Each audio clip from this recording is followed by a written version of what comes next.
भैया बहनों, अभी तक हमने पढ़ा पहला कृदंत के 5 प्रकार में से पहला पढ़ा वर्तमान काल कृदंत, जिसमें सत्रिय और सानस पढ़ा।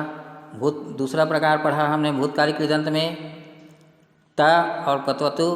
तीसरा पढ़ा हमने पूर्वकालिक कृदंत में कत्वा और ल्यप। और चौथा पढ़ने वाले हैं अभी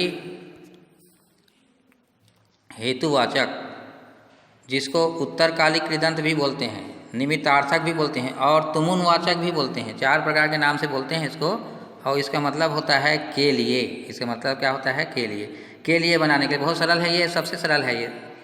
लिख धन तुमुन, लिखितुम, लिखने के लिए। स्मि धन तुमुन, स्मर्तुम, याद करने के लिए। ठीक है। अगला है दा धन तुमुन, दातुम, देने के लिए।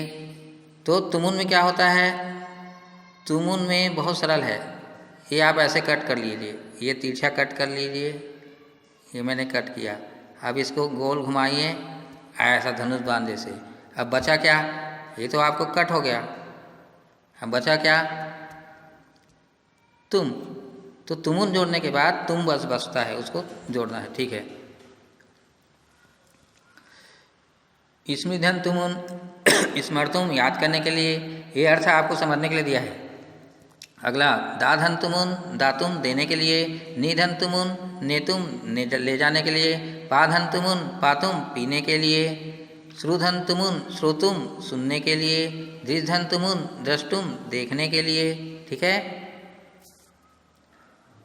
और अधिधन ई तुमुन, अध्येतुम, अध्ययन करने के लिए। क्री धन तुमुन, क्रेतुम, खरीदने के लिए। ठीक है। और इसी में देखिए कुछ और उदाहरण आपको दिखाता हूँ। पठितुम, पढ़ धन तुमुन, और गंतुम, गम धन तुमुन। पठितुम में पढ़ धन तुमुन। पतितुम में क्या क्या जुड़ेगा? पत धन तुमुन। हसितुम में हस धन तुमुन। अगला जेतुम में आप जे मत जोड़िएगा, जी करिएगा। जी धन तुमुन। ठीक है। जी धन तुमुन।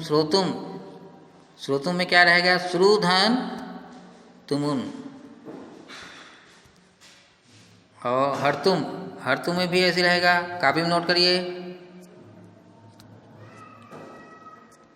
ही धन तुमुन, तब वो होगा हरतुम। क्या होगा? हरतुम। चलिए, ये हो गया। अब मैं आपको अभ्यास के लिए ले जाता हूँ अगले उसमें। ठीक है। अभ्यास करेंगे। निम्नलिखित वाक्यों में रेखांकित पदों के साथ तुमुन प्रत्यय का उपयोग किया गया है। उन प्रयोगों को समझकर प्रश्न का निर्माण कीजिए। अहम प्रधानमंत्रिणः भाषण श्रोतुम रक्तदुर्गम गच्छामि। मैं प्रधानमंत्री की भाषण सुनने के लिए। श्रोतुम, तो श्रीधन तुमुन जुड़ा हुआ है। श्रीधन तुमुन जुड़ा हुआ है ना। अब इसको प्रश्न बनाना है। तो त्वम किम करतुम रक्तदुर्गम गच्छसि। तो ऐसे हमको भी बनाना है। माला का प्रश्न निर्माण कर लिए। समझदार लोग उदाहरण को भी नहीं छोड़ते हैं, आप भी मत छोड़िएगा। तो अहम प्रधानमंत्रिणः भाषणं श्रोतुं रक्तदुर्गम गच्छामि। त्वं किं कर्तुं रक्तदुर्गम गच्छसि। वैसी मालाकारः पुष्पाणि चेतुम का क्या है? चीधन तुमुन, ये चेतुम का। तो हमको इस प्रश्न है, कह पुष्पाणि चेतुम उद्यानम गच्छति। मालाकारः प्रथम विभक्ति एकवचन है, तो हम भी प्रथम विभक्ति एकवचन में प्रश्न डाल दिए। प्रश्नवाचक चिन्ह हम भी डाल दिए। कह पुष्पाणि चेतुम उद्यानम गच्छति। अगला अर्जुनः योद्धुम उद्यतः अस्ति युद्धं तुमुन। अब प्रश्न निर्माण करेंगे। अर्जुना की जगह कह डाल दिए। कह योद्धुम उद्यतः अस्ति, प्रश्नवाचक चिन्ह है। अगला त्वं ग्रंथम पठितुम इच्छसि। पठितुम का मतलब पढ़ धन तुमुन। कम त्वं किम, अब ग्रंथम द्वितीय विभक्ति एकवचन है तो हम किम डालेंगे। ठीक है, एक बार देख लीजिए। त्वं किम पठितुम इच्छसि, प्रश्नवाचक चिन्ह है। चलिए अगला जनकः जनकः गंगायाम स्नातुं हरिद्वारम अगच्छत। पिताजी गंगा स्नान करने के लिए हरिद्वार गए, तो स्नातुम कैसे बना? स्नाधन तुमुन। अब हम प्रश्न पूछेंगे, जनकः प्रथमा विभक्ति एकवचन में है, इसकी जगह कह लगा देंगे, बाकी ज्यों त्यों उतार देंगे। कह गंगायाम स्नातुम हरिद्वारम अगच्छत, प्रश्नवाचक चिन्ह, प्रश्न बन गया। चलो अगला देखते हैं। व्यायामम कर्तुम जनाः उद्यानम गच्छन्ति। तो कर्तुम का कैसे बना? कृधन तुमुन। हम इसी को व्यायामम की जगह हम द्वितीय विभक्ति एकवचन में जान गए, तो हम किम लगाएंगे। क्या लगाएंगे? किम, और बाकी ज्यों त्यों उतारेंगे। किम कर्तुम जनाः उद्यानम गच्छन्ति, प्रश्न तैयार। प्रश्नवाचक चिन्ह लगाना भूल गया था, आप लगा लेना कॉपी में, ठीक है। चलिए अगला, नीचे दिए गए पद को चुनकर रिक्त स्थानों की पूर्ति कीजिए। तो क्या क्या रिक्त स्थान की पूर्ति करना है? खादितुम, क्रेतुम, गंतुम, दातुम, कर्तुम। चलो हम भी यही करते हैं।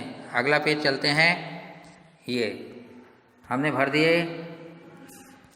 एक बार खाली स्थान, छात्रा जंतुशाला, यहाँ पर गंतुम आएगा। पंक्तिबद्धा तिष्ठन्ति, छात्र लोग जंतुशाला जाने के लिए पंक्तिबद्ध खड़े हैं, तो गंतुम। दानशीलाः वस्त्राणि दातुम आगच्छन्ति, दानशील वस्त्र दातुम यानी देने के लिए, दाधन्तुमुन देने के लिए आते हैं, दानशील वस्त्र देने के लिए आते हैं। सभायाम शांति व्यवस्थां कर्तुम आरक्षकाः सन्ति, सभा में शांति व्यवस्था करने के लिए आरक्षक हैं, तो यहाँ कर्तुम आएगा, कर्तुम। अगला, पुस्तक प्रदर्शन्याः जनाः पुस्तकानि खाली स्थान आगच्छन्ति। पुस्तक प्रदर्शनी में लोग पुस्तक को खाली स्थान करने के लिए आते हैं, तो क्रेतुम, खरीदने के लिए क्रेतुम आएगा वहाँ पर, ठीक है। अगला, मेलापकम परिवार सदस्याः मिष्टान्नम खाली स्थान उपविशन्ति। मेला में परिवार के सदस्य मिठाई खाने के लिए बैठे हैं, तो खाने के लिए क्या करना पड़ेगा? खादितुम। अगला एक और, तुमुन प्रत्यय का अर्थ के लिए होता है। चलिए अगला,